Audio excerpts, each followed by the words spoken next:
Welcome everyone, welcome councillors and welcome people online. I'll do the opening affirmation. For this meeting, seek knowledge for understanding, have purpose, in all that we do, stand tall, be strong. Let us show respect for each other. Apologies. Got one apologies from Colin Smith, the chair. Any further apologies? Francois?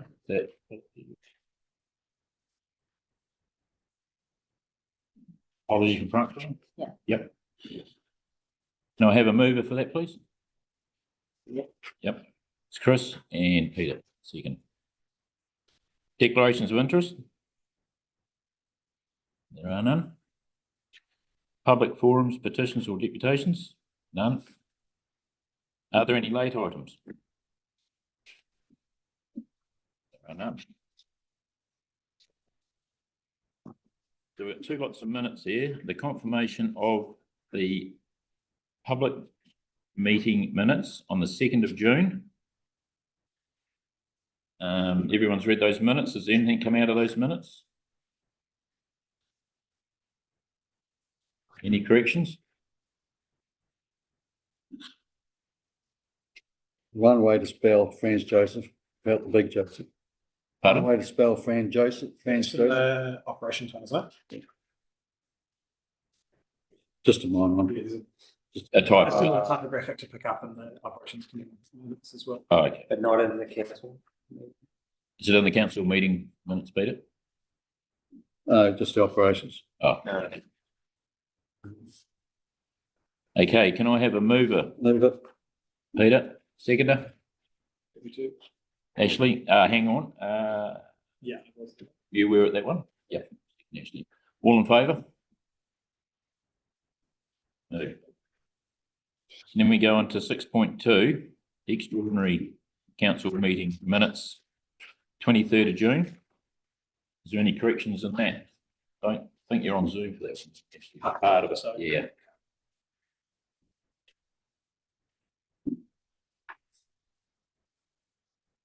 Are there any corrections for the minutes, the extraordinary meeting?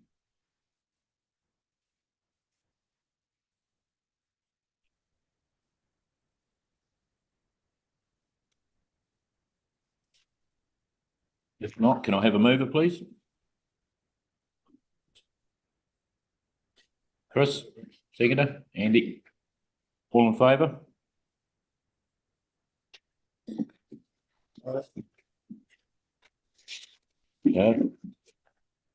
Okay, so then we'll go down to the actions list, 7.1. That action list has been completed, isn't it? Correct. That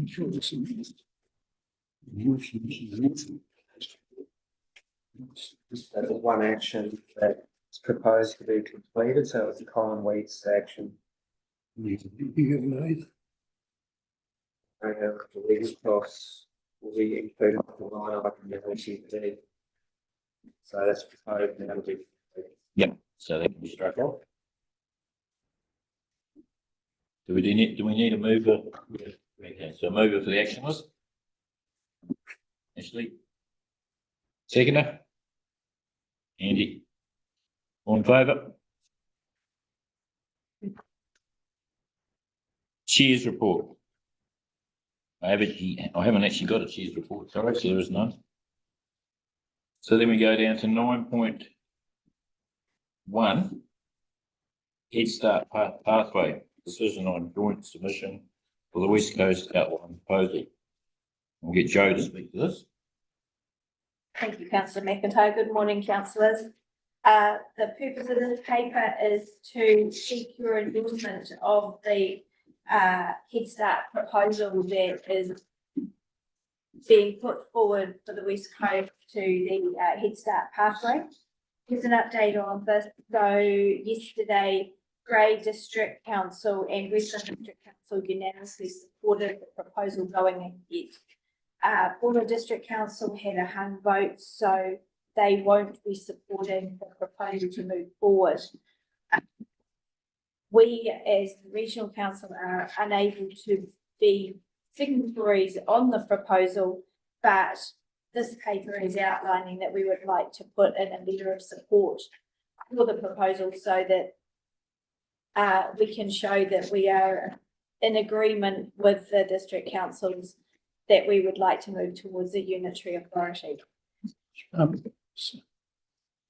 Which meeting, which papers are we working on? This is a council paper on page Page 19. 19.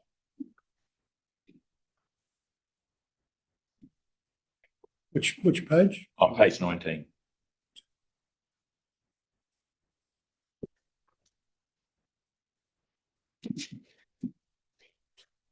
So, we ran a workshop with councillors last week to run you through the proposal and to seek any feedback on the proposal that is attached for you to have a look at, as well as the results of the engagement that the district councils have done across the region over the last couple of months.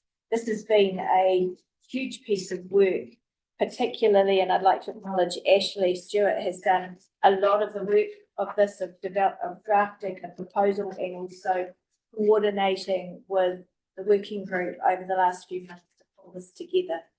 It's been a massive piece of work for everybody, and I'd like to acknowledge that. That's it from me. Would Ashley like to speak to? The only thing I would say is, regardless of the outcome yesterday with Fuller's Hung vote, the proposal is still eligible to be submitted to government, as Joe mentioned. A letter of support from the regional council and Petini Ngāi would strengthen the proposal again. So I guess my advice would be, if you do support progressing to detailed design of a one unitary council for the coast, a letter of support would be hugely helpful in that sense. And the next steps would be looking at how we build that evidence base first, like we talked about at the workshop. If the evidence comes back that a one unitary council for the coast is not financially sustainable, we'd always have another conversation with government. But if it does, we'd move into the next stage, which is detailed design by March 2027. Also, just reiterating what Joe said, but thank you to Joe and the working group for all the work they've done there. They were also doing their BAU day jobs while trying to deliver this project. The 3-month timeframe was extremely tight, but I think we've done a reasonable job in bringing all the councils along on the journey, but there's a long way to go. That's all I'll say. But I'm open to any kind of further clarifications, questions about how yesterday went or what government has said. Sarah from the Ministry of Cities, Environment, Regions and Transport, where it was at all 3 meetings answering questions, which were very clearly answered from the perspective. So I think it'd be prudent to go around the room, and anyone's got any questions to go through. You got any questions, Ashley? Maybe a couple of comments more so than questions. Is there other time for those? Are going around to ask your questions before we take comments? Yep. Okay, Alan, you got a question? Oh, yeah, the meeting yesterday, said Fuller pulled out.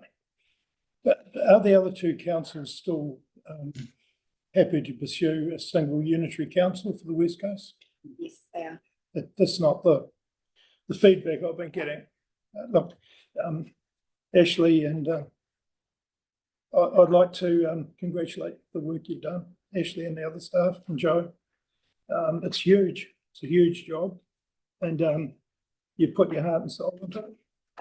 But honestly, I think you're probably running against the wind. I think there's an agenda with the government how to get rid of all regional councils. And I think this council's toast. I think that's the way it's going to go.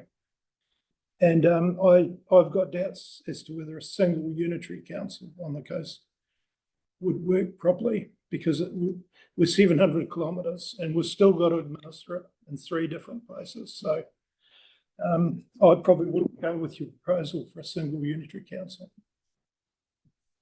Thanks for that. Yeah. Councillor Cole? Yeah, just wondering if have they looked at alternatives like hubs or centres of, what a better word, excellence? Yeah.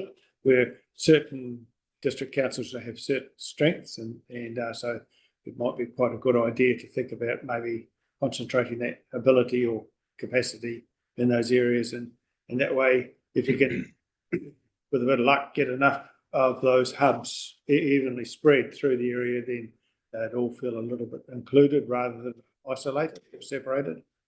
So that will be part of the detailed design. That those comments have come through in community feedback as well. So it's definitely something to be considered in phase work. After just kind of responding to Councillor Birchfield's comments, after we've got the evidence to show that a unitary is the right model, because quite right, we could get the financials back, or even some of the other considerations, and the coast councils decide that actually we need to stop and have a conversation with government. But the idea is, if we're in the Head Start process, we have the opportunity to lead this ourselves rather than have it done to us. Councillor Ewan? Yeah, I'll just make the comment. The regional council's gone, but so have all the other councils too. That's the point, you know, someone seems to be missing where we're going with this. But anyway, I'm in favour of that. And don't get me wrong, the financial thing is an issue, because going to a unitary council, you know, in my view, is going to be a disaster without it. But if we don't go to a unitary, staying with the status quo is going to be a catastrophe. So there's your choice. It's Hobson's choice. And the government's going to put it on us. So I'll just make one comment. Again, appreciate all the work done for this. And this is going to government. We'll see it. Could you chuck in the map, the overlay of the 600k from Auckland to Wellington, please? 86%. Yeah. 85. No, we're going up to 86. Thank you. Councillor Campbell? Oh, it's got to be a good thing if we can get efficiency.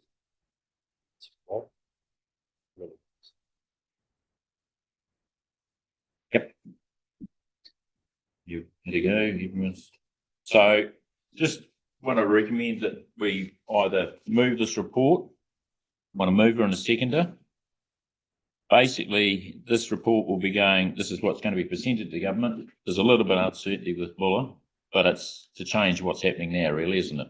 It's going, looking at one unitary council or that choice, like Ashley's saying. So we're sort of trying to put the ball on our court instead of being told what we've got to do. Sorry, before we move to a motion, can I ask a question? Yep, absolutely. Question, so paperwork has to be with the government in 4 days' time, 5 days' time. Correct. The basis of yesterday's decisions, or lack thereof, is that going to fundamentally change what we're looking at, or that's going to go ahead as is? Go ahead as remove Buller District Council as a submitter and put the outcome of their vote as advised by insert, because it was a hung vote. It wasn't a very clear no. It was. Yeah. Well, can I make You got another question? just make a comment on the Buller situation? It's unfortunate. And we had one resignation recently, would have split that 5-5 Yep. eventually, either way. You know, it's going to be Hobson's choice for Buller, because they'll be told what to do. They won't have much say in it now. It'll be a directive. It'll be a fait accompli. And just wanted to acknowledge, obviously, again, the work that's been done by staff that have been seconded, but also staff at BAU, the significant body of work for 3 months whilst doing other stuff. The media commentary around these lovely knight in shining armour and all this rates, rebates and savings we're going to make, I think we just need to acknowledge that's probably a bit of a misdemeanor. We've seen Did Auckland take to year 7 before they saw some operational efficiency and things. That conversation has been a leader for this the entire way through based on rhetoric certain people want to use. I think we just need to be careful around that. Obviously, we've got the financial modelling to come as we go forward, but we need to be really clear that that's not going to save you rates in 27 or 28. It's a lot further down the path. Yes, we have a lot of efficiencies to be gained. Alan's hit the nail on the head around the distance and the typical coast issue. Yeah, there's some significant challenges to be addressed as we go forward in the next stage of this. But thanks for what you've done on it, and 100% being in the conversation as opposed to out of it. Exactly. Please note you need to remove all of the recommendations. Here we do. Where are we? So, Oh, that's on part 2 of part 2 of the recommendations. Just remove Buller. Remove Buller, yeah. On page 20, the recommendation section, part 2.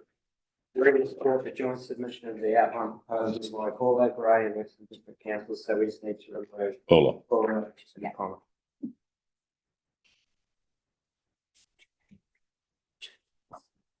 Well, that's that. Next one. The next one's number 3. Note the West Coast Regional Council is not a formal submitter, but would participate in the subsequent evidence gathering and detailed design process if the proposal is accepted. Then number 4 is authorise the chair and chief executive to provide a letter confirming council support and approve any minor non-material amendments. So will that come in, Bola would come in under that too? Those will be non-material, well, they're quite material. No, they're but, quite material. Yes, we've been notifying you in advance. It's immaterial now. Yeah. So noting those changes to that report, can I please have a mover? Peter Ewing, councillor Ewing, and Ashley Cashin second. All in favour?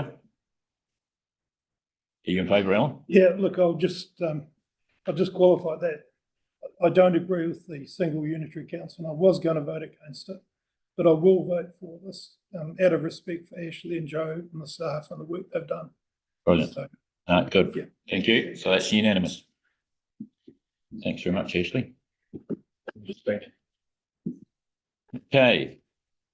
Moving on to 9.2. Update legislative changes related to local government reform agenda. 9.2.1, which page? 87, Ellen. Recycling. And Joe's going to talk to this report. Thank you. We decided with all of the things that are going on at the moment in the local government space that it might be time to give you a bit of an update on some of the things that are kind of imminent, acknowledging that this is not talking about the big ones that they're for simplifying local government. That will come later. But the key things we wanted to highlight to you are that the contracting rule for elected members has changed from 25,000 to 100,000. So that is quite a big change for us. So now we can go up to 100,000 in contracts before we need to go and get approval from the Auditor General. And That that's one? for councillors. Councillor. Yeah. The other one is so that one has passed. That one is already in effect. The other two that we've highlighted are proposed, they're for the House, but it's really important that you understand that these are being discussed.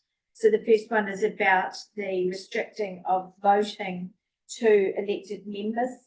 If that gets passed, it's going to have implications for the chair of the Risk and Assurance Committee, for our iwi partners who sit on the various committees that we have, and also for other community members in things like our joint committees, community members, DOC, NZTA, those sorts of groups that attend our various joint committees. So just highlighting that that's going to be, if it gets passed, it's going to have quite an impact for us.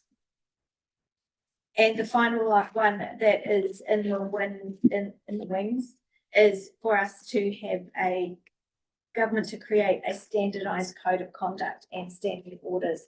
The draft that we've seen actually looks fine. So I don't think there's any major issues out of that should they come into legislation. It's just more that you need to be aware that that is currently happening. So we have updated the policy and the process for contracting elected members. That's more just for your noting at this stage. That's about it. Thanks very much for that, Joe. Is there any questions on that report? Yeah, Councillor Cashin. Joe, I suspect it's a fairly large amount of unintended consequences coming out of the changing of non-elected members. If we're looking at risk and assurance chairs, community members on joint committees and things that are being excluded from structures and voting. I understand what they're aiming to achieve here, which you may or may not support, but this unintended consequence of that is going to be pretty huge and fundamentally change how we do government decision making here and anywhere else. Yes. So at this stage, I think we're just watching this space to see how it progresses through the legislative process, and we'll see what comes out the end. So was this a directive from government? Yes. It's not in place yet. It's not law yet. No, that one and the new standing orders aren't in law. So for the purpose of this report, we are moving and seconding it. That will be just in principle that it would come into laws. So all we've done is given you a note on those. The ones that we're wanting you to, we've highlighted for you to note are about the elected members policy process because they are now. That is law, yeah, okay, so we get that straight. So the other one's not laws. No. Is there some time frame on that? What's in the House at the moment, and the matter around voting of non-elected members was not in the original bill. I think it was actually added, introduced late for a ministerial statement, so it's not super clear, but I guess it's close. So what I'm saying, I guess, if we move and second this, then that's it passed when it does come to law. Is that correct? No, all you're doing here is noting it. Noting, okay. So it doesn't change anything in what we're doing. All we're doing is giving you the information. Okay, thank you. Yep, no, appreciate it. Any other questions? Andy? On that recommendation, could I please have a mover and a seconder for that report, please? Alan? Thank you. And a seconder? Andy? All in favour? Unanimous? Right, so 9.3, updated councillor allowance and expenditure reimbursement, policy. And that's on page 87. 94 Oh, shows. Sorry. Here first. So this is, Joe? sorry, apologies, Chair. This is a standard one that comes through every year when we get a remuneration update from the determination. This is around your allowances and expenses and what you can and can't claim. So essentially this paper just provides you with the amended policy around that for you to note and understand that that's how this is going to be working. I haven't given you track changes because it's really only minor changes to acknowledge the changes in determination. The changes would be like the rate of fuel and that sort of stuff, Yeah. really, just Yeah. accommodation costs, Yeah. et cetera, et cetera. Yeah. All pretty straightforward stuff. Yep, I'll appreciate move that. Yeah. Seconder, please. Councillor Cole, all in favour? 9.4. The appointment of new chair for the Regional Transport Committee and adopt the final terms and reference. Joe? Thank you. So with the resignation of councillor Ewan from being on the Regional Transport Committee, it has been proposed that councillor Casson is now appointed to the committee as a member and also as the chair of the Regional Transport Committee. When we looked into this, it was noted that the Transport Committee had actually adopted a new terms of reference back in December, but it has never come before this council. So this is a bit of a tidy up after we became aware of that, to also bring the terms of reference in front of you for adoption. Okay, it's one to note the resignation of councillor Peter Ewan as chair of the Regional Council Transport Committee and approve councillor Ashley Cashin as the new chair of the Regional Transport Committee effective immediately. 3, to adopt the Regional Transport Committee terms of reference attached, that's attached in your book. Can I have a mover for that, please? No. Councillor Birchfield, seconded councillor. Whatever your name is. Oh, yeah, thanks. Now I'm on the right page. All in favour? Move.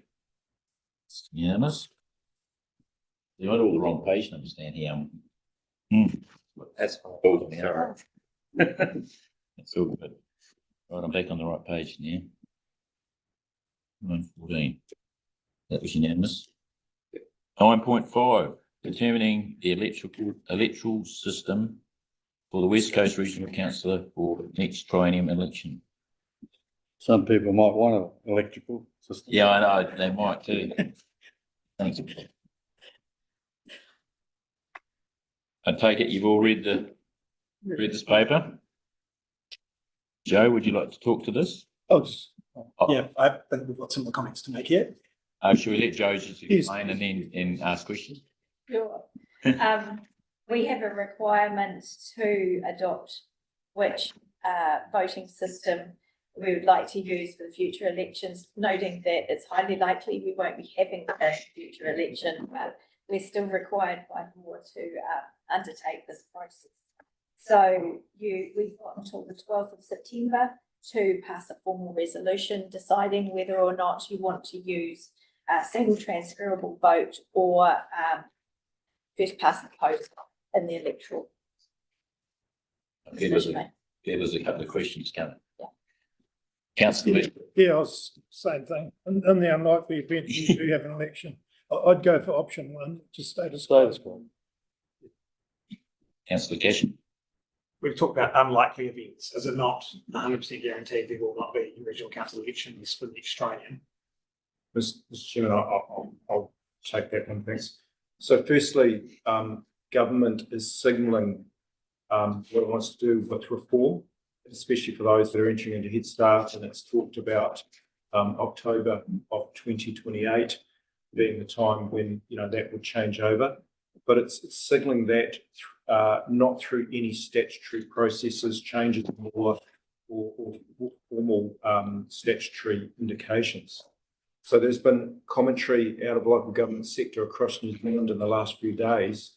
We are noting that, and also noting that a lot of these procedural matters are still in play, and we have to still go through it, such as a representation review and all those sorts of other things, which actually costs time and resources. But they haven't removed all of that. And so there are some parts of local government that are raising these matters and saying, well, look, what we need some surety here, because we just don't have the surety and spending money and those sorts of things. For instance, by elections and all those sorts of things. So look, at the moment, the instructions to all staff right throughout local government is we have to abide by what is existing in the law and the different acts, put that for our councils until the government says more definitively through proper statute and regulations what it wants to do. And I want to note that is taking time and money. Point well made. Any more comments from the floor? Councillor Ewan. Was there any indication from the group, Darryl, that it's all supposed, what's going to happen in November this year? Who's going to pick that election? Things could change. There's no appetite from the opposition to change anything that I've heard. So it's full steam ahead, no matter who's in. We're living in quite a world of uncertainty, Peter. That's right, so I can't imagine if they were going to come out and change it, they would have said so. So the recommendation that I see that everyone would be in favour is status quo, is that correct? Yeah. Can I have a mover for that, please? Councillor Birchfield. Andy? Yep. So seconded, Andy. All in favour? Yes. So hang on, you again? You with the Yep, so Chris abstained. There we go, we're just about got here through here. Right through, right, so page 119. 9.6. Remuneration. And Joe, yes, you can put that, go. Thank you, Chair. So to date, this council has not had a remuneration policy. There is an option under the Local Government Act to adopt it. The purpose of this policy is to provide transparency around how we set remuneration for this organisation. We ran you through a workshop last week to explain to you the background of how this works, but it brings us in line with market rates using a methodology put out by Strategic Pay. I need to acknowledge that Kate Campbell and Marcella Mandry, who are in the room, have done a significant amount of work on this policy, and it's quite a step forward in our relationships with staff to be able to have something quite transparent that everybody can understand how it works.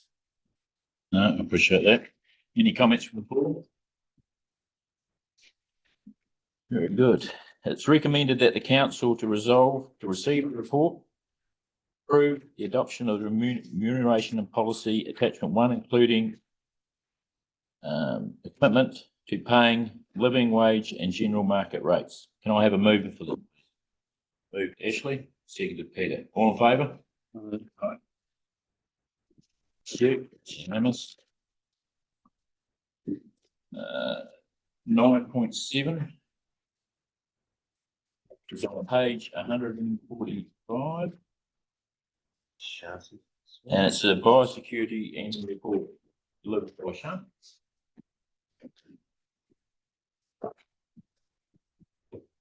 Thanks, Shanti. I'll get you to talk to this report. Good. Sure.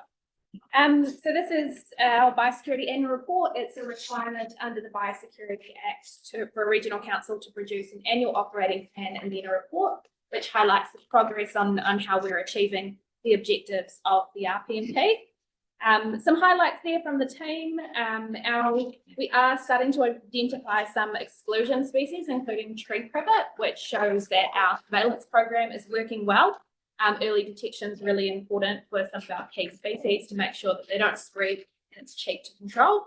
The Weed Busters program as well, that was relatively new. It's a proactive program to identify pest plants in people's backyards before they spread further. I believe the Weed Buster attended 2,900 properties this year, and that helps with education. People get to know what are the plants we're trying to target, and is a supportive way of helping our community as opposed to going down that traditional compliance route, which can cost property owners a bit more money. Happy to take questions on the report. I've got one question, Shanti. How's the control of gunnery going? The gunnery is a provincial containment plant. It's one of the ones in the RPMP review that we're thinking of taking away from that category because it's kind of reached that invasion level where it's too expensive for us to control now. Yeah. So not. I just wondered where that was here. So it's getting to the stage where it's. Yeah, so we would do education and support landowners where needed, but we wouldn't put any resources into it. So that would almost fit under the campus scenario. Similar. Yeah. Thank you. Any other question? Ash? Want to just acknowledge the body of work done by that part of the organisation, but also the outcome. 50 KPIs is something special. So it's be really proud of it. The paper gave you an A+ yesterday, which is great. The one we didn't, sorry, dwell on the one we didn't. Is that a resourcing issue or is it? It was just a stakeholder relationship issue between us and Kiwi Rail, which we've solved now. Just some personnel changes and then just re-establishing that relationship. So we've got them in place. We look forward to the perfect 100 next year then. Yeah. And a very well put together report too. Some really impressive stuff in there. I'll let the team know. Councillor Vetchfield? My usual comments, Shanti. How much of this study is paid for by the government and how much by the ratepayers? So the government doesn't fund this work. We do get some funding from MPI for the Clean Check Dry program. I believe it's around 20k a year. And then we get some support from DOC for the lake surveillance program as well. Other than that, biosecurity is a regional council function, is that funded by the Yeah, not a lot of money. My comment really is that the ratepayer doesn't rate a lot of this land that we're monitoring. So the government should be paying a bigger share of it. Thank you. Just roughly how big staff allocation is it? For that, we have 3 dedicated biosecurity staff. 3 FTE. Fieldies? Yeah. So 1 manager and 2 coordinators, and then we contract out quite a lot of the work. VCS does a lot of the delivery for us, but we do put that onto the open market where VCS doesn't have capacity to do. Councillor Campbell? Shanti, is the regional council only really responsible for the ratepayers? So we have a regional responsibility over the entire region. Basically, we don't have to control all pests, but we have to meet the objectives within the plan. So with like a landowner such as DOC, the only way that we can do compliance with DOC is if we have good neighbour rules. We have a pretty good relationship with DOC. They spend quite a lot of money on their land controlling pampas and gunnera and all those species. We meet with them quarterly. They fund the work on their land. We don't fund any of the work. And we just let them know these are our priorities. This is what we're doing on private land. And they generally match that. We Because it, well, saying that, I think Doc have been doing like pink pamphlets. Yeah. Riverbeds and that. Yep. But do the council try and concentrate more on the private land? Correct. Yeah, where we can afford to. What we do find is generally DOC will have larger budgets for that sort of thing. So we can support with some sort of, support the landowners, but generally we're not going to do that wide scale aerial control of purple campus. But we try to make as much alignment as possible. And it's good. It's like making landowners aware of it. Mm. Helps too. Yeah, so in a way that helps Alan's worry of the DOC not putting their fair share of effort in. Yeah, so they do fund pest Yeah. control on their land. Darryl, you could. Yeah, thanks. Councillors, I just want to echo some of the sentiment that's been expressed here this morning and just say to the staff in this biosecurity area, well done for me too. We are the smallest biosecurity team in the country by a long way. But the amount of work that this team gets through is just continues to amaze me, and it's a full credit to their commitment to their biosecurity work. The second thing is it's not just the work they get through, it's the knowledge that they have of all these plants and their invasion, science and all those sorts of things. And also around the policy framework with the work we're doing in the regional pest management plan and strategy and all those sorts of things. I just want to say congratulations and well done to some staff and the wider staff in the VCS that help with the delivery as well.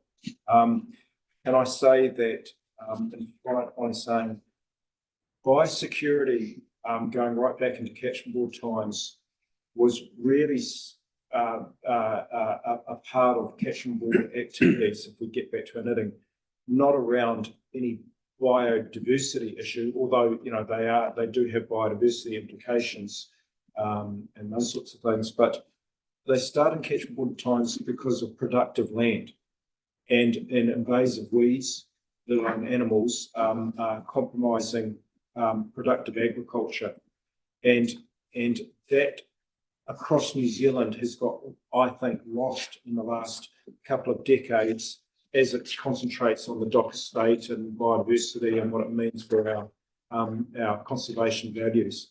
I'm really backing and thankful for the work that Shanti and the team are doing and engaging with the people like Federated Farmers and the primary sector, because biosecurity is very much around productive land and what it means to those farms. And I think we need to remind ourselves one of the main drivers as councillors while we're in this game as well. Thanks. Thank you. Just You got a question, Councillor Just Campbell? on that, Darryl, like ragwort was a noxious weed once, it's just that thick everywhere, but it's pretty well under control now on the West Coast. Thank you. Any other questions? I just agree with Darryl. I reckon that's why I asked about the size of the team. I thought it was pretty small, but I didn't realise that small. Did an amazing job. Yeah, And I would say we only hired the third one 2 months ago, so this work's been done with 2 people. They're even better next year. Yes. So I echo those remarks too. Done a marvellous job. It's an awesome report. So it's recommended that the council to receive the report. Can I please have a mover? Ashley and Councillor Campbell, seconder. All in favour? Unanimous. So we move on to 9.8, which is Lake Canary Catchment Official Contamination Assessment 24-26. Thanks, councillor. So this is a report that we've produced on behalf of the community and iwi who had concerns around potential fecal contamination to Lake Canary. The study found that there was no significant issues to the lake, and that is compounded with our long-term lake surveillance, which has found that the lake is an excellent quality. We did find that the farm drains around the lake contained the highest and most consistent E. coli, whereas there was, some relationship between high rainfall and runoff, whereas the high rainfall in those urban drains generally diluted E. coli, as you would expect. Generally, we don't see any major issues from this report, but happy to take some questions. Are there any questions from the floor? Is this something we're going to be doing on an ongoing basis, or is it a one-off? Just annual. So this is just a one-off. We monitor the lake consistently. And we will continue to do that. Generally, we will do these kinds of studies, which are more intensive and more resource heavy, on request, or if we're seeing something, if we're sort of like, oh, look, our tier 1 monitoring is suggesting there might be an issue, then we ramp up the monitoring and delve into the details to try and see if we can narrow that down, where is the E. coli coming from? And then our regulatory team can then look into, some planning changes to some. Any other comments, councillors? Just to follow up on that, I assume the report's going to be provided to those parties that have raised these concerns in the. Correct, yeah. WDC would like to present this report to their council as well and have Johnny, our scientist, speak to them because they've had community members quite concerned about this. So if this council moves the report, we've said we'll release it to WDC to use. We've already worked through the report with iwi. They have signalled that they would still like us to do a little bit more investigation work on septic systems in the Canary area, but pass it on to the compliance team. Okay. Any more questions? It's a recommendation. So, Sorry. I'll make a comment. Councillors, there was a whole lot of speculation around the effects on Lake Canary. I think this is a really good demonstration of the fact that proper and good, robust science and evidence base is the right way to approach these things rather than speculating, from just looking at things and that's when you've got to do the science. And we've done water quality sampling now as part of this organisation going right back to the 90s, and we can use this evidence base and this data to actually do proper science and make proper evidence-based decision making. And what this is showing is that Lake Canary is in fantastic health. To be a lot of regional councils around the country with loaded lakes in their regions that would love to have water quality like this in their lakes. So, but what I would also say is that there are 3 sources that surround this lake that potentially could contaminate it. One is the dairy farms, the other one is the on-site wastewater systems, and then there's some public toilets as well. But what this is also potentially showing is that our consenting and compliance frameworks that control those discharges are actually working and not allowing those discharges to contaminate the lake. And this shows how the science, the policy in the Land and Water Plan, the consents and the compliance all work in tandem to give you an outcome, right? And it's great to see that whole system of policy, regulation, and science all working in tandem to give the outcomes of good water quality on the West Coast. Thanks. Thank you, Daryl. Any further questions? Councillor Cole? Yes, I think it's doubly important because it's also the town water supply. Yes, that's WDC's interest and why they want it here. Thank you. Any further questions? Okay. It's recommended that the council to resolve to receive the report. Can I please have a mover? Thanks, Councillor Campbell. Seconded, Councillor Cole. All in favour? Aye. It's unanimous. I'd like to move to go into public excluded. Can I have a mover, please? Yeah. Alan. Seconder. Councillor Cole. All in favour?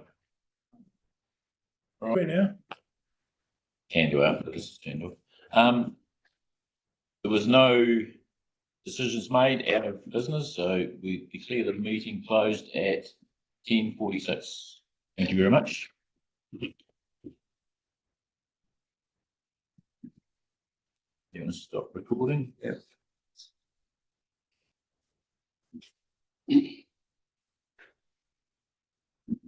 Welcome again, everybody, and councillors and people online, to the Operations Committee meeting, 4th of August, 2026. Apologies. I've got one apology from the chair, Colin Smith. Any other apologies? No. Can I have a mover, please? Mover, Councillor Birchfield, seconder. Councillor Cole, all in favour? Declarations of interest. There are no declarations of interest. Public forums, petitions, deputations. There are none. Late items. Any late items? Don't have to move that. There are none. We go to page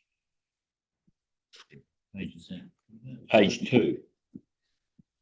Confirmation of the minutes held on May the 5th, 26 are true and correct record. Is there any amendments to those minutes? Oh, I was a spelling mistake, I believe. in operation. Thanks, Jason. 10.2, Oh, okay. Article 6, Joseph. In this case, in Brandon's Joseph has an economic match. So that's just a typo. Any other amendments to the minutes?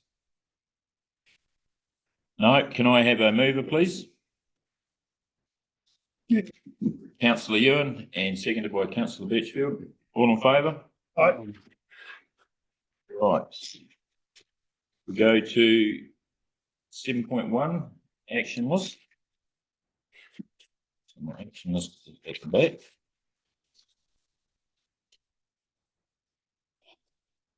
Yeah, I was going to ask that question. Item 1. Yes, item 1. Michael, could you please speak to that? I'll just go through, we have a slightly different format today. This is kind of up to Mark. We want to have some down version, we certainly have that. More wanting to, in this new year, it is a kind of a new way of doing things. It's not only just our reporting, it is how we're interacting with our rating districts. So we'll go through, I'll go through the items here. We've got Wayne to talk about the catchment, how the catchment team's running. Tom will talk to the capital program. Paulette's got 2 papers. Let's come up. Paulette's got 2 papers to talk about, and Chantel's online answering financial questions. So I start off with ACT 44. That's the continuing work with the TPP and subdivision and discharge to waterways. Peter Blackwood, our chief engineer, is managing that. He's not here to talk about it. He's was hospitalised last week, but he's still working with the Grey City Council on that. So that's just ongoing. Ongoing, yep, thank you. ACT 105, the investigating the feasibility of the insurance for the rating districts. That's ongoing as well. We've got a meeting with insurance on Friday to discuss how the policy responds. So we'll get back to you about that. Is that making good headway? Yes, it is. Yes, we've got the why we're investigating that. That was about the paper where the 3 rating districts want to pull out. So that's a segue into that. We're fine with that. And then ACT 114, that's an item just to go. That's talking about the existing rights for structures pre-1991 for protection. That is something that council has asked us to take to the rating districts when we start to use it on November this year. So that's a note for us to do. No action on that. Finish with that? Thank you. Any comments from the action list? I just want a quick comment. Yes. See the minister saying that TTPP is going to have to be redone once the new RMA comes in. So back we go again for another. Really? I'm aware of that. Thank you. Thank you. Okay, can I please have a mover for the action list, please? Councillor Herschel, seconder? Councillor Ewan, all in favour? Let's select on this next one. Chair's report. I actually haven't got a chair's report. Sorry. So we'll go through to reports 9.1. And that is on page 14.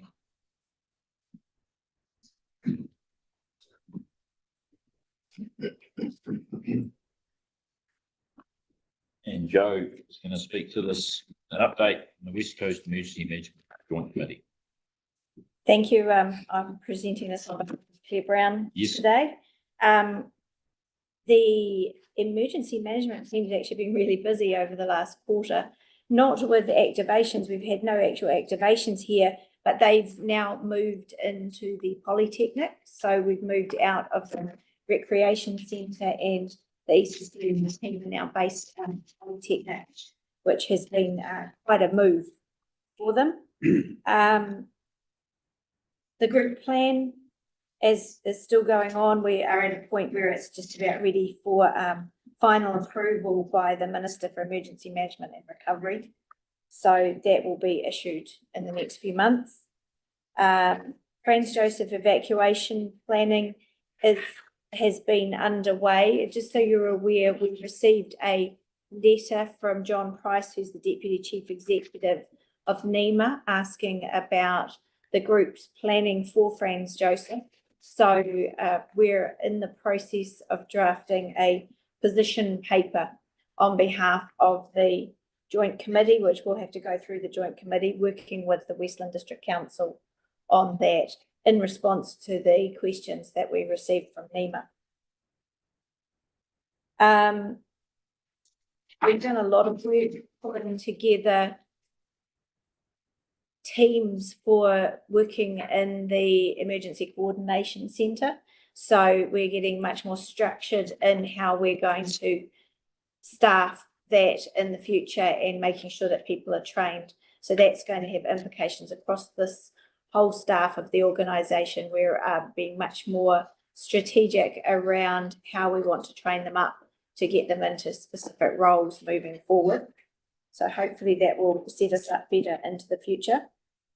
The NEMA Resilience Fund applications, we've been successful in 2 applications. So that will be for redrafting the fuel plan and also improving connections with the businesses around resilience and coaching them in better resilience for business. We were able to do that in Westport under the Resilient Westport project, and it was quite successful. This is an opportunity to spread what we did from Westport down to out to the rest of the region. And just noting, the Emergency Management Bill is another of the big changes that are going through that will have implications for us, and I will talk to you further about that when we start doing the long-term plan development about the likely implications of that. And just lastly, I'd like to promote that we are hosting the South Island Emergency Management Conference at the end of September. So that's going to be at the Grey High School over the 30th of September and the 1st of October. So the team are doing a lot of work to get that up and running, and we're quite excited. Thanks very much, Joe. Is there any questions from the floor, Joe? Yes. So the Franz Joseph evacuation planning work, is there a runway there for when that's going to land? It's note that email was sent in April. It's now August. Yes. So the actual evacuation plan is written, and it's with Western District Council for them to test and work, because they would be responsible for implementing it in an event. But yes, the position paper on how we pull together our understanding of all of the hazards and respond to the concerns of NEMA, we have a draft ready, so that will go through the coordinating executive group this week. And then in a couple of weeks, we have the joint committee. So it is currently with Westland District Council for them to add in their parts of what they want captured in there about the work that they're responsible for. So it will be up to them whether it's ready to be signed off by the joint committee in the next couple of weeks, and whether it has to wait. Okay, and just acknowledging, great, this organisation's been involved in bringing another conference to the district, especially in tourism's off season. Thank you. Councillor, Just a comment on the conference, how's that going to be funded? Oh, we Yes. charge registrations. The cost of it, Yes, and it's self-funded. that's the intention. Okay. thank you, councillor Ewan. I got one question. How far away from moving into new premises, new premises? Well, we can see the scaffolding I and can things see that. around the buildings now. Is there a time frame? We were working towards either end of this year, early next year to move the team in. Yep. But the ECC won't be ready at that stage because they've still got to move the FENS regional staff out of their premises into the same building as where our team is going to be, and then they'll need to do work on the actual building that got ready. Okay. So So early it's next year. going to be a graduated Yep. move. Thank you. Any other questions? Just a comment, with the regional council, if it does cease to exist, FENS would take over those functions of emergency. That I've not seen anything that says that would happen. I think it's probably more likely that they would pick up the emergency management team and move it into whatever local government organisation we move into. Could I make a comment? Firstly, you've mentioned a couple of times this morning, councillor, that regional council will disappear. And I want to echo councillor Ewan's remark that all councils disappear under the government proposal, not just the regional council. And as you've passed this morning, one unitary authority is being recommended for the coast, but that now needs to be fully explored and investigated and fiscally analysed. Under the government's new emergency management bill, soon to become an act, very close, it is envisaged that if that came about, the new unitary council for the coast would be responsible for the civil defence functions for the whole of the coast. Thank you, Darryl. Any further questions? Councillor Campbell? The other day, there was a hell of a windstorm in South Westland. And like the lineman, he was wanting the road closed to our state lawn because it's blowing power lines all over down onto the road, and people were driving over them. They're still alive. And they had trouble getting a hold of anybody to close the road, or they didn't get the Still at 4 or 5 o'clock in the afternoon, there's camper vans and that getting blown off the road, the firemen get pulled out, they were getting blown over. And just couldn't get through to anybody to close the road. So we need to be able to communicate a bit better, and that just proves that, like, in one small area, the West Coast is having an emergency, and a lot of other places are unaware of it. And like Darryl can back it up because he's fought it. I know that our team were involved with trying to respond to that, but the responsibility for that does still sit with the NZTA in that situation. Be a good point for discussion tomorrow. No Yeah. issue. Hmm. Couldn't the Mayor Western declare, and then it's a local emergency? If it had got to a point where they decided they needed to declare, yes, they could have. You can even declare for small areas Exactly. if you need to. Because one of the criteria is Yeah. in life. Yeah. Life here, but if local services can't cope, then that's enough to Yes. trigger a declaration. Yes, but you need the local services to actually inform emergency management that they're not coping for that to happen. So it comes down to the communication with groups such as NZTA. Because it's just sort of the local fire brigades that they're aware of the situation. And I think our chief fire officer was trying to get the road closed, but didn't have any luck. Didn't have the authority or didn't? blame, but they need to be able to get a hold of the TA or whoever to Good luck. get the traffic control out there. Actually, not necessarily, that Before they now, contact council through the mayor can declare if the threshold's reached. Don't have to go. It probably didn't need to be a state of emergency, but it did need to, He can have a state of didn't local, need- they did need to stop the tourists. can have a state of local emergency though. Yeah, like if you get a truck, let's say a truck full of explosives rolled over. Yeah, it could be. Yeah. That's really, really localised. They can declare a state of emergency for that because the criteria or the threshold is reached where local services can't go. So, that's the trigger point. So mayor's got through his control. There. Councillor They, Hurst? they need they need to know who to get a hold of Yeah. to get. So the better, basically in summary, Andy is saying there needs to be far better lines of communication. Yeah. Right. No, that, I'll just get back to the subject of NEMA and foreign emergency. The ratepayers are being charged about $1.5 million a year to administer that. That money would probably be better to go into the fire brigades and let them handle it. Either that or just hand the whole thing over to the fire brigades and save the ratepayer the money. I've always been concerned about the amount of money that's being spent on this organisation. And I feel it would be better value if you're going to spend 1.5 million to go to the fire brigades because they're set up and trained. Thank you.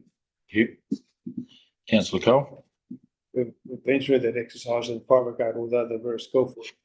They do most emergencies, but flood type emergencies or earthquake type emergencies don't have that expertise. So fire brigade is fantastic for what we've got there. Limited capacity? Dirty Harry says man's got to know his limitations. So the fire brigade can do a hell of a lot, but there's some things that don't have expertise in. Yep, noted. Any other further comments or questions from Joe on this report? Okay. It's recommended that the committee resolve to receive the report. Can I please have a mover? Councillor Cashin and seconded Councillor Birchfield. All in favour? Unanimous. 9.2, quarterly catchment management status report. Michael, you're going to speak to this? I'll get Wayne, to speak. Just an overview, that this is from May to July, which is carrying out report. Inform council of the actually carry out the rate. Wayne, over and forth to each individual item, if you want to hear about it. You want us to read through? Just an overview and then we can open it up to questions. I'm sure everyone's read the commentary. One thing I will say on 1.2, Mokanui, what was the general consensus from the public? Some wanted to keep it and some didn't want it. The bamboo, was that good or bad result? That was a really interesting meeting we had there. It's very much keeping what you've talked about in the past about the need now and the requirement that need to keep in mind. OS is a good condition. Yep. And a good condition grading.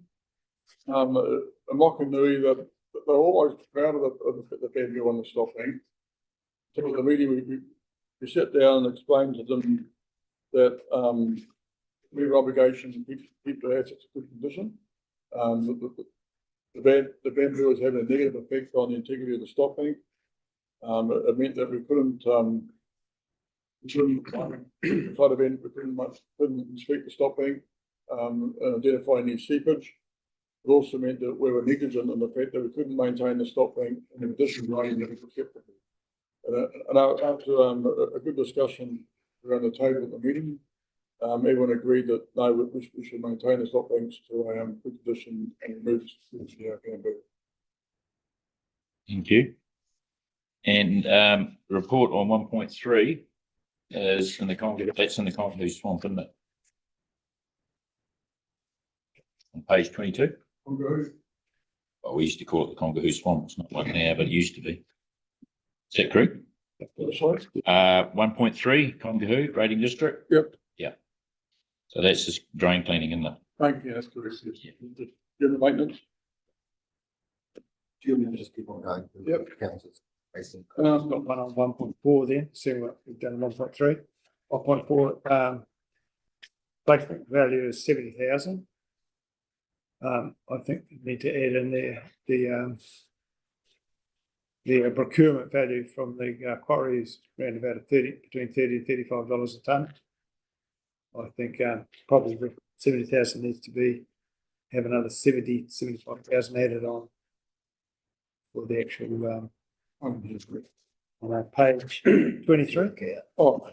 Rip. Yeah. I didn't get the right. 20,000 tonnes. Yeah.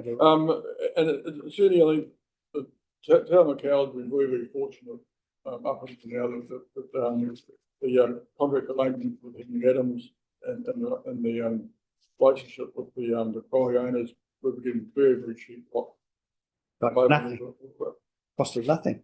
Yes, but we have been told that it's about to change. I think that contract falls due shortly, and we've been advised that the renegotiated rate will be much higher. Wow, so you got it from the quarry in place, $28 a tonne. And that was one of the big incentives why that contract was still in place. To get I understand that. That work done.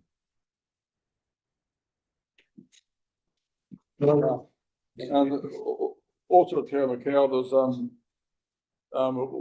while the machinery was there doing the look-at work, it was made sense to follow through, and there was a section of stop and press that required regrading and resurfacing. So we took advantage of the fact that the machinery was on site, so we had that done, which is the Stevenson stop bank resurfacing.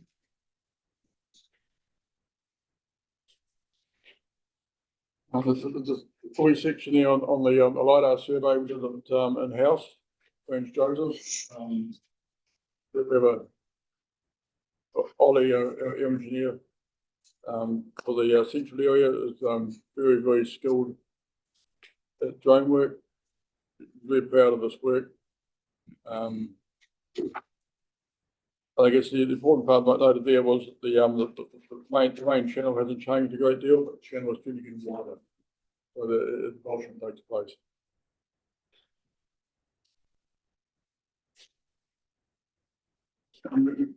Move on through the comment there on the vegetation maintenance in the southern areas. So probably works done at Prince Joseph, everybody spraying and mulching took place. City of Fell on the west coast, in the North Island, when it comes to summertime, your weeds die off and you almost get natural control. With the Fell on the west coast here, when the summer comes along, the weeds just grow faster. So the really get in the way. There's some really good photos there. There's a section of rubbish vegetation on the tail of the stop bank on the town side.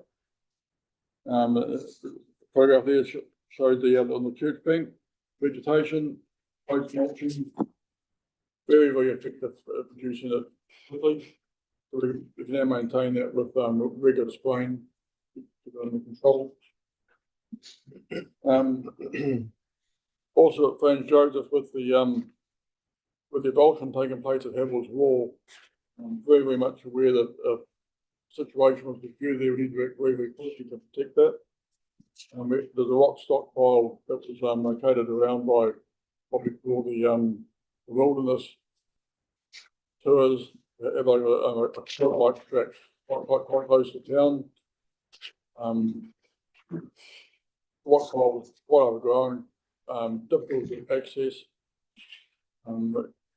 We had a contractor down there with the right machinery.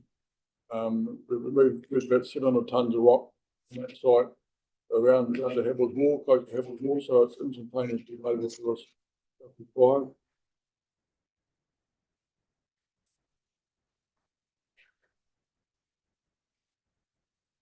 thing on the Wanganui. In the latter part of the year, we had a whole series of quite small floods. Not quite annual events, but, on quite a regular, and on the Wanganui at the moment with the grading bed, quite high gravel beds forming. Damage that scheme at the moment is being caused by these smaller floods when increased flow and abrade attached to the rock riprap at an angle, getting damage to those assets. So there are a series of jobs, reasonably small, in that last quarter of the year. It just quite. Biggest one of those is probably at the bank of Juniors. The blade came straight in directly at the rock and required 400 tonnes of gear. So, Right. yeah. Okay, thank you very much. Questions from the floor, councillor Ewan? Just the Mukanui thing, the bamboo. Yep. No, a one spray sweep for bamboo is pointless if it doesn't have a follow-up. It's Absolutely correct. maybe a third one too, because it's, a lot of it's underground. I'd say more than that.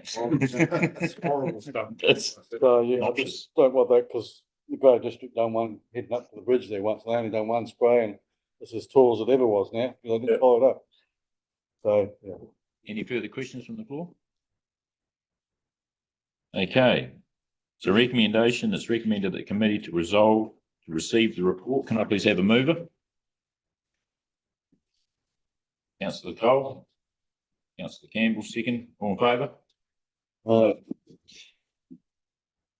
9.3, West Coast Regional Council Flood Infrastructure Capital Program Status Report.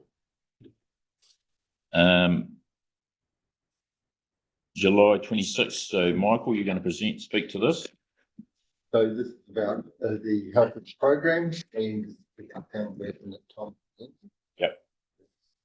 Tom, if you want to take over there and just show them through what the changes are. Morning, Tom. Morning, Mr. Chair, councillors.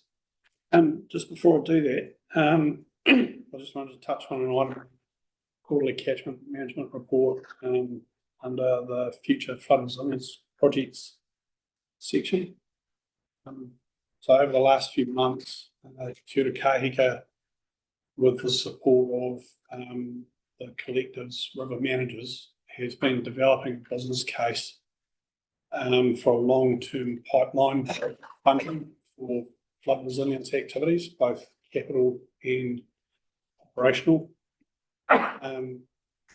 The general premise is that if successful, it would be worth around about 400 million per annum, and it would be funded 60%, 40% along the lines of the current Regional Infrastructure Fund program.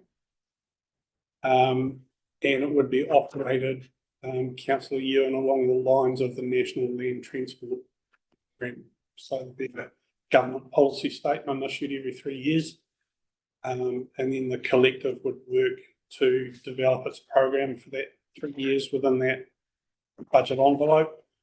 And the individual, what are assumed to be unitaries at this point, would contribute to developing that program. That ask is based on each council's LTP extrapolated forward over the next 30 years. And it does include tranche 3 projects that I've spoken to you previously about. Okay. So we've got no idea really of or no visibility of the time frame for understanding whether that ask has been successful or not. But strongly suggest it won't be before the upcoming general election. I was just going to ask that question. Yeah. Okay. And I'll come back for councillors with a little bit more detail on that. Appreciate it. Thanks, Tom. Yeah, if you want to get that report. Right, sorry about the diversion there. No, all good. Okay, so I'm just going to put some opening remarks. Over the last 5 years, council's flood infrastructure capital program, it's grown from 3 individual projects valued at around 21 million to 5 projects at a total of around 65 million. And over that timeframe, we've been reporting to you at project level, which has involved 10 separate status reports between project status and financial status. So following a request from the chair of the Ops Committee, we're now reporting at program level with a single status report, which is the one you have in front of you. Yep. If there are significant project level issues that require escalation outside of the program report, then we'll bring those to you on a one-off basis. Okay. This is a work in progress, this format, so I'm open to any feedback about the format itself and the level of detail you're getting. Okay. So what I'm going to do is I'm going to start with some commentary around the state of play, project health and program health sections. So the state of play and project health gives you the context for overall program health. For Franz Joseph Stage 1, Franz Joseph Stage 2, Hokitika Stages 1 and 3, and the seawall, and Greymouth Stages 1 and 5, there's nothing of significance to report there. So I'm going to take that as read, but open up the floor for any specific questions before moving into the Westbury. Any questions from the floor on that? Yeah, Councillor Birchfield? yeah, see, the budget, the original price is 25, we spent 7, forecast to spend 29. How are we going to fund? How are we going to fund the difference? You've gone to section 3, the program financials? Yeah. Okay, can we just hold on that one, please, Councillor Birchfield, and come back to your question on program financials? Can you just stick with state of play and project health for Franz through to Greymouth, and then we'll come to Westport, and then that'll set the context for your question. Okay. Okay. I've got no questions on the others. They all look to be tracking okay. Thank you, Councillor. Thank you, Tom. Any other questions? If not, we'll move on to Westport. Was that where you wanted to go? Yeah. Yep, thank you. Okay, so just focusing on the state of play for the moment. Since we reported to you last in May, a couple of notable items. The O'Connor Home revetment work that's now complete, and the consenting activities for Upper Buller, Carters and Floating Lagoon are ongoing. I think the most topical item is the project review. Now that project review is substantially complete. We're drawing to close a good 6 months worth of effort, and at the point of being able to deliver proposed revised scope, budget and program for delivery by the end of this month. Okay. And I also believe that we're going to delve into a extraordinary meeting. I believe that's on the 18th is a workshop. And 25th. 25th. Yeah. Will be a decision. So I'll talk to that in a bit more detail in a moment. Yep. So our hard deadline is to get that revised scope, budget and program for delivery to NIFCO on Monday, 31st of August. Yep. Okay. I appreciate that. Now it's quite a tight program to carry out the activities that need to happen before presenting to NIFCO, and that is going to involve some effort from councillors. So at the moment we have proposed a workshop with councillors on the 18th of August. Can I ask a question there? The proposed workshop is all councillors. Yep. And I suggest that we do it in person, not arrive, do it online. Agreed. Yeah. Thank you. So just a recommendation. And then that would be followed the next day by a workshop with the joint committee. Yeah. Okay, And that we correct? correct. Yeah. Yep. That would then lead into the extraordinary meeting that you were referring to before, Which is on the 25th. 25th. Yep. Where we would be asking councillors to endorse the revised scope, Yep. budget and program, and authorise the commencement of a special consultative procedure to take that revised scope, budget and program out to the community. And that would come with 3 scenarios. Is that correct? Yep. Thank you. We're then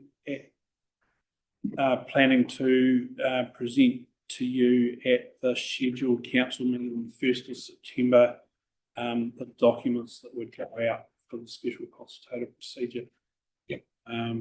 Which needs to run between that meeting and December. Yep. For us to hit the construction season, for what we are hoping is an offer from Crown to assist with Carter's Beach stopgap project. Okay. I've got one, Tom, I've got one question. It's more of a comment. Is there any more the councillors could do to help and assist, not speed it up, but help and assist to make sure that we do make that deadline of 31st? I think first and foremost is it relies on us getting the information together to get to you. Yeah. So that's the key priority. Yeah.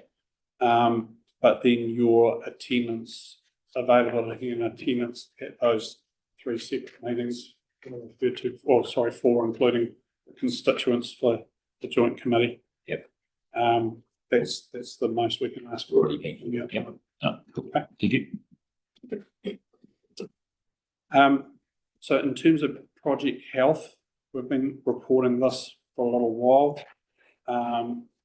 Given the uncertainties around scope and the anticipated, the budget pressures, and then the project running behind, we've got that project marked as red. Okay. And they'll flow on in to program health. If I talk to the traffic light system that we've adopted, which has come from the central government, it's what Department of Conservation use, it's what MB use. If you're marked orange in 3 or more categories across that project, then overall status is orange. If you mark red in any one of those categories, then overall status is red. Okay, that's a bit subjective, but there are some guidelines. So taking us into overall program health, you can see the other 4 projects are all in good space, all marked green overall. So overall program status is dominated by the state of Westport, and the overall program health is marked as red.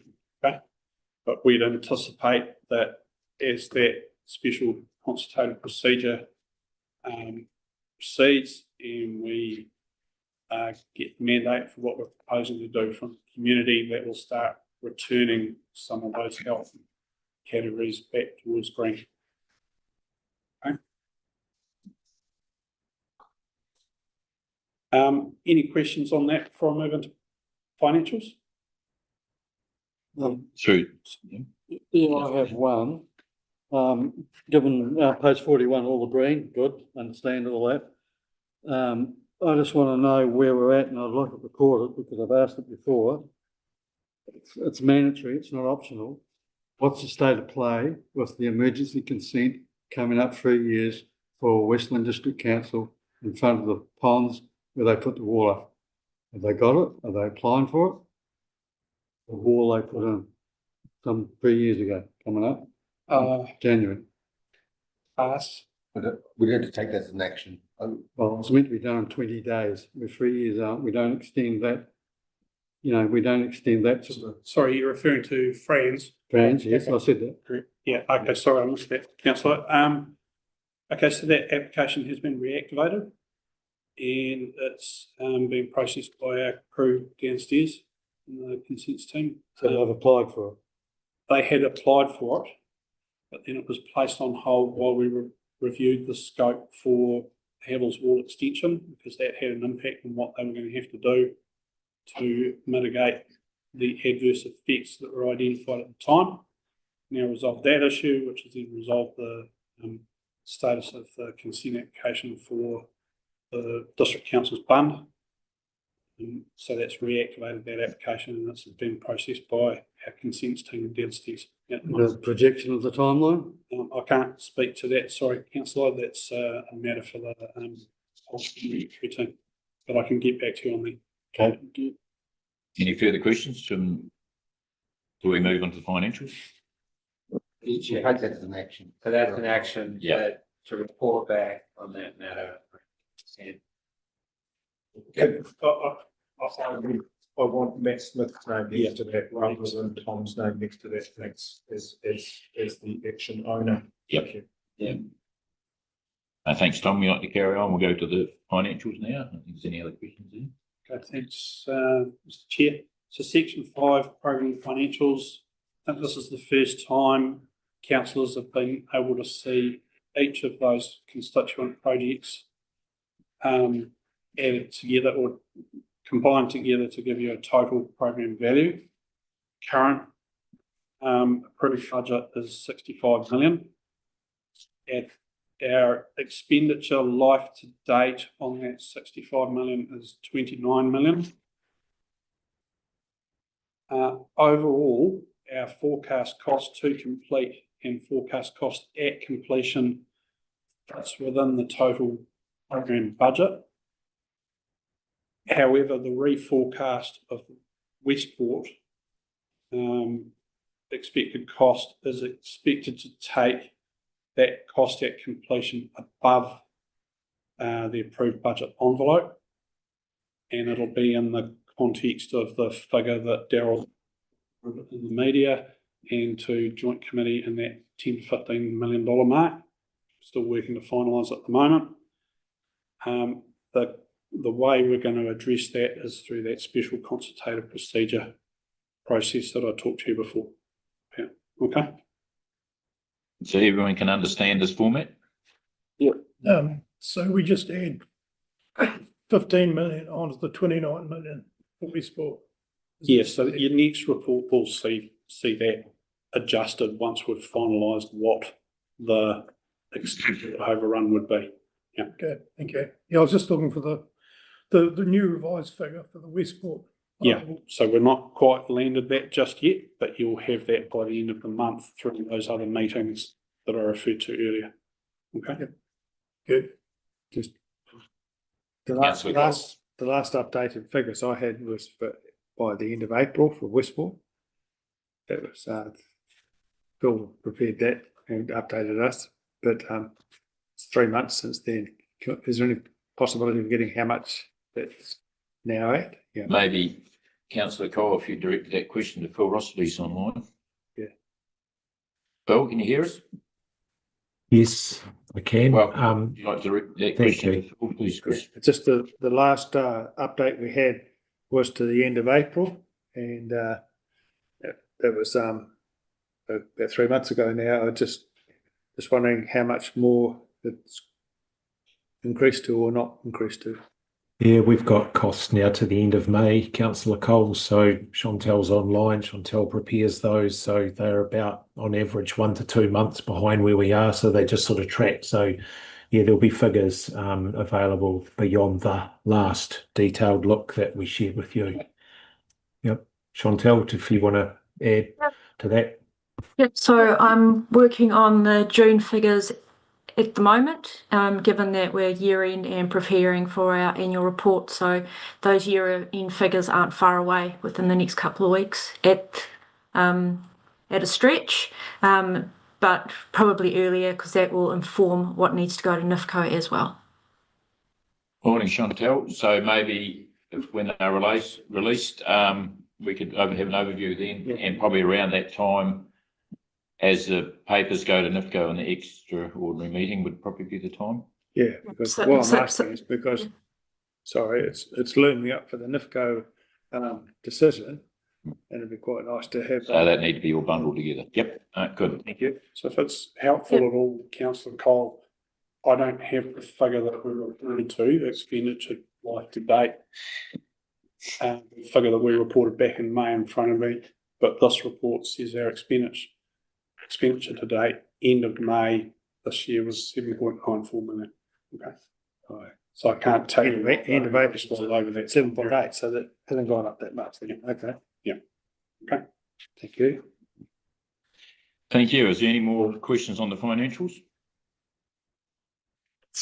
Roadmap, do you want to talk to the roadmap? Yeah, very briefly. The way I've presented this, it's pretty basic at the moment, acknowledge that, and it's my intention to break that down into more detail, phase by project. So design, consenting, construction, post-construction for your next report. I think the big thing to take away from this is that our current approved program is scheduled to be complete in at the end of the first quarter of the 2029 calendar year, but that's subject to the revised schedule for the Westport Flood Protection Scheme project. Okay. Yep, appreciate that. Any further questions? No, okay, good. It's received the report. It's recommended that the committee to resolve and receive the report. Can I have a mover for this report, please? Councillor Birchfield, seconder. Councillor Cashin, all in favour? Unanimous. 9.5, Saltwater Creek flood mitigation stage. Sorry. 9.4. What, missed one? Oh, shit. All right. Okay, sorry. 9.4, River and Coast Survey Program mediation update. Michael. Thank you. All that. That's on Support page table 49. Present. It is on the Page 49. He's got an update on the coastal program we've got running and on Saltwater Creek. Oh, yeah, okay, on both. Yep. Yeah. Morning, Paulette. Morning. Let it shine out. Keep on to that. Yeah, that's just an update on what we've done with the survey program to date. Going forward, we have John Bell providing more direction. So this is just to help inform the councillors what we've been doing. If you don't. Can you explain a bit more what actually you did? Yeah. Thanks. Sorry, Paulette's not feeling 100%. I hope to drag her in anyway. Yes. So what we've got coming up, hopefully, with Coles, we've got the big rivers to do. We've got Grey due this year, and Hokitika, and then next year we've got the Buller coming up. Up until now, we've done Karamea, Tiramakau, Mokanui and Waiho, using Land River Sea to do a bit of modelling for us. But yeah, I mean, it's all detailed. Yeah, it is. Are there any questions on this report, Paulette? Andy? Oh, just the new river there, is that? Yes, that'll be the next paper. Oh, yeah. Any further questions? Okay. 9.4, got it right this time. It's recommended that the committee to resolve to receive this report. Can I please have a mover? Councillor Campbell and Councillor Ewing, all in favour? Unanimous. Okay, 9.5, Saltwater Creek Flood Mitigation Stage 1 proposal. That be you? Yes, Yep. that's the. This report seeks approval from the operations committee to increase the approved budget for stage 1 of the Saltwater Creek mitigation to 100,000. So the original budget was a bit low to taking into account the complexity of the system when you've got New River. No, New River goes all the way back to the headwaters are up in Aratika. And there's a lot of smaller waterways feeding into it. Mary Creek, Car Creek, Mosquito Creek. It's quite a long list and it is quite complex. Then you've got the Saltwater Creek catchment as well. So you've got like Paroa Estates, those subdivisions that feeding into it as well. So we don't have a hell of a lot of data around New River. So in order to do the modelling, that's having to do a rain on grid. So there's a bit of an extra cost to that to work out what the inputs are. And I'm happy to answer any questions as well. Through councillor Cashin. Paulette, the original budget was what? What's the quantum of the increase? Is effectively what I'm looking for. We had originally asked for 20, but we were hoping to get some funding through tranche 3, was it, Tom? Yeah. 50. And the quantum says 80K, full support of the joint committee, and that's where the funding's coming from. Yeah. Thank you. Councillor Yeah, I did question the 100,000 originally, but I support the motion and I'll move it when we're ready. Yep. Any further questions? Councillor. Just Paulette, is it most of the flooding at Riley, is that worse when the mouth's blocked or? That's what we're going to be finding out. This particular one is just has one, well, the model is going to have one set river mouth. We're hoping to be able to have some multiple models with the different mouth configurations to show what might be the best one. We have had some additional funding through Environment for Richard Measures.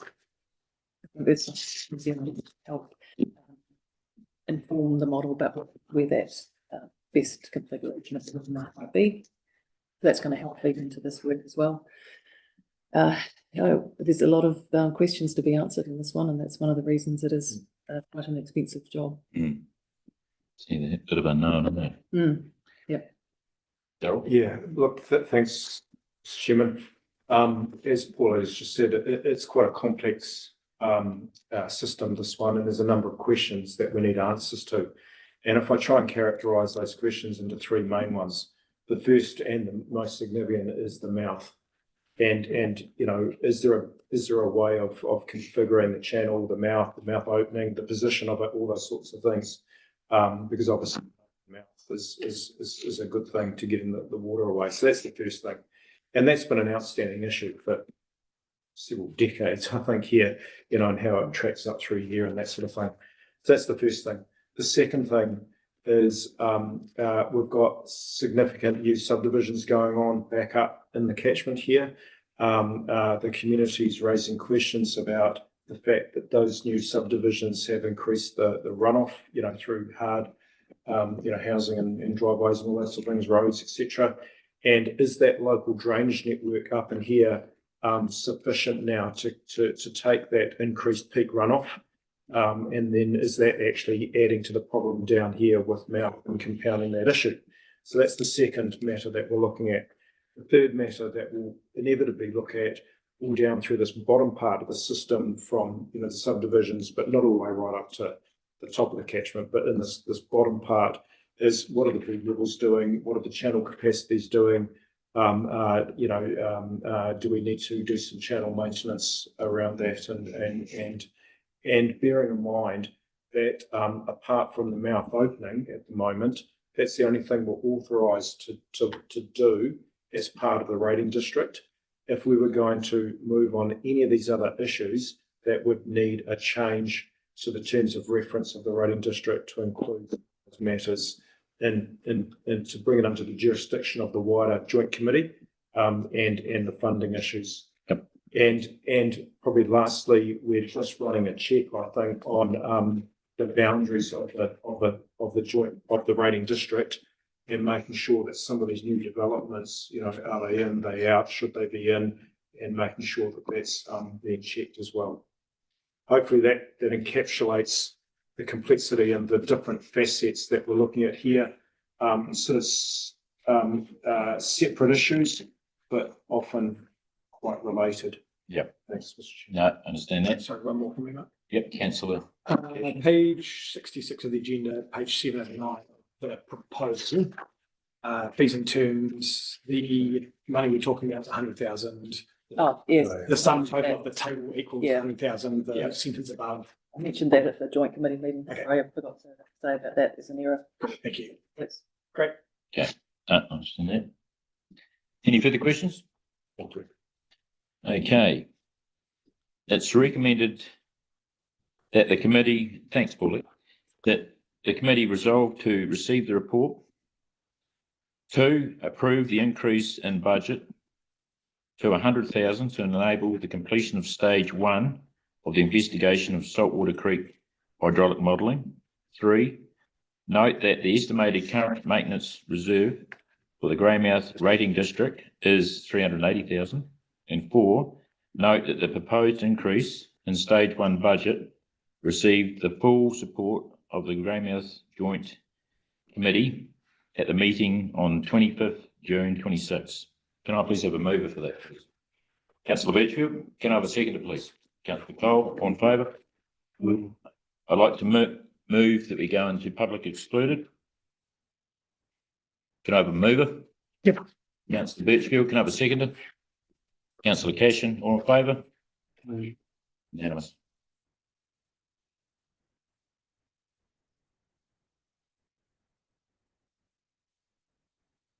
I declare the meeting closed for 4th of August, 2026, Operations Committee. Time is 11:59. Thank you.